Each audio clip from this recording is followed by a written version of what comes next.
మరో బ్రేకింగ్ చూస్తాం. ఎన్నికల వేళ బీజేపీ గోషమహల్ ఎమ్మెల్యే అభ్యర్థి రాజాసింగ్ కీలక వ్యాఖ్యలు చేశారు. సొంత పార్టీలో కోవట్లు ఉన్నారని ఆరోపించారు. 2018లో వెన్నుపోటు పొడిచిన వారి లిస్టు తన దగ్గర ఉందని అన్నారు. ఎవరెవరు ప్రత్యర్థులతో టచ్లో ఉన్నారో తెలుసునని, తన వ్యూహాలను ప్రత్యర్థులకు చేరవేస్తున్నారని ఆగ్రహం వ్యక్తం చేశారు. ఎన్నికలయ్యాక అంతు చూస్తానని రాజాసింగ్ వారికి వార్నింగ్ ఇచ్చారు.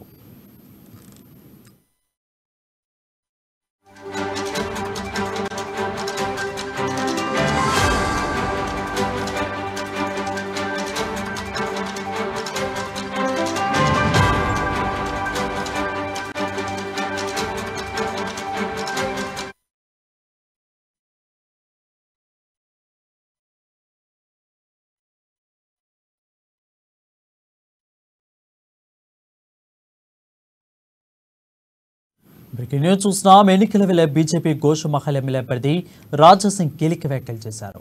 సొంత పార్టీలో కోవట్లు ఉన్నారని ఆరోపించారు. 2018లో వెన్నుపోటు పొడిచిన వారి లిస్ట్ తన దగ్గర ఉందని అన్నారు. ఎవరెవరు ప్రత్యర్థులతో టచ్లో ఉన్నారో తెలుసునని, తన వ్యూహాలను ప్రత్యర్థులకు చేరవేస్తున్నారని ఆగ్రహం వ్యక్తం చేశారు. ఎన్నికలయ్యాక అంతు చూస్తానని రాజాసింగ్ వారికి వార్నింగ్ ఇచ్చారు.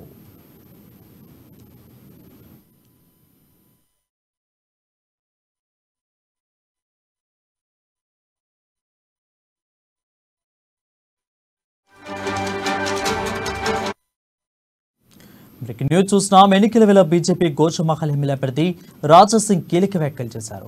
సొంత పార్టీలో కోవట్లున్నారని ఆరోపించారు. 2018లో వెన్నుపోటు పొడిచిన వారి లిస్టు తన దగ్గర ఉందని అన్నారు. ఎవరెవరు ప్రత్యర్థులతో టచ్లో ఉన్నారో తెలుసునని, తన వ్యూహాలను ప్రత్యర్థులకు చేరవేస్తున్నారని ఆగ్రహం వ్యక్తం చేశారు. ఎన్నికలయ్యాక అంతు చూస్తానని రాజాసింగ్ వారికి వార్నింగ్ ఇచ్చారు. దీనిపై మరింత సమాచారం మా ఇన్పుట్ ఎడిటర్ శ్రీనివాస్ అందిస్తారు. శ్రీనివాస్, చెప్పండి.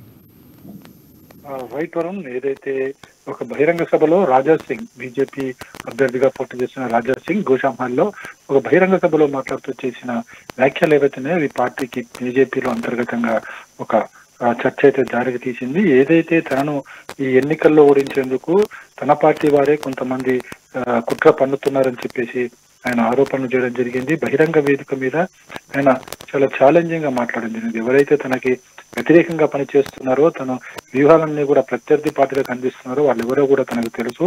వాళ్ళని ఎన్నికలైన తర్వాత వారి అంతు తేలుస్తా అంటూ కూడా ఆయన గట్టి వార్నింగే ఇచ్చారు. ఎందుకంటే ఈ ఎన్నిక తనకు చాలా జీవన్మరణ సమస్యగా ఆయన పేర్కొనడం జరిగింది. ఎందుకంటే ఇంతకాలం కూడా ఆయన పార్టీకి ఆయన సస్పెండ్ చేసింది. సస్పెండ్ కాలంలో ఆయన ప్రజల్లోకి ఎక్కడికి వెళ్ళలేని పరిస్థితి, గోషామహల్ ఉన్నప్పటికీ కూడా పెద్దగా ప్రజలతో తిరగలేని పరిస్థితి ఉండేది. కానీ చివరి క్షణంలో రాజాసింగ్ కు టికెట్ ఇచ్చిన తర్వాత ఆయన మీద ఉన్న సస్పెన్షన్ కూడా పార్టీ ఎత్తివేసింది.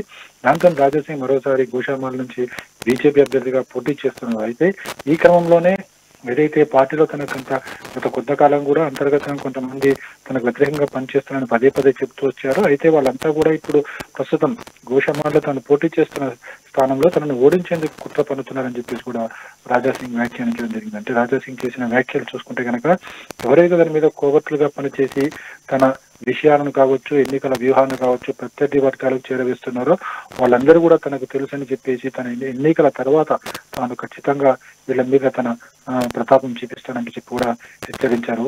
మొత్తానికి చూసుకుంటే కనుక రాజాసింగ్ చేసిన వ్యాఖ్యలు పార్టీల అంతర్గతంగా అయితే చర్చకు దారి తీసాయి.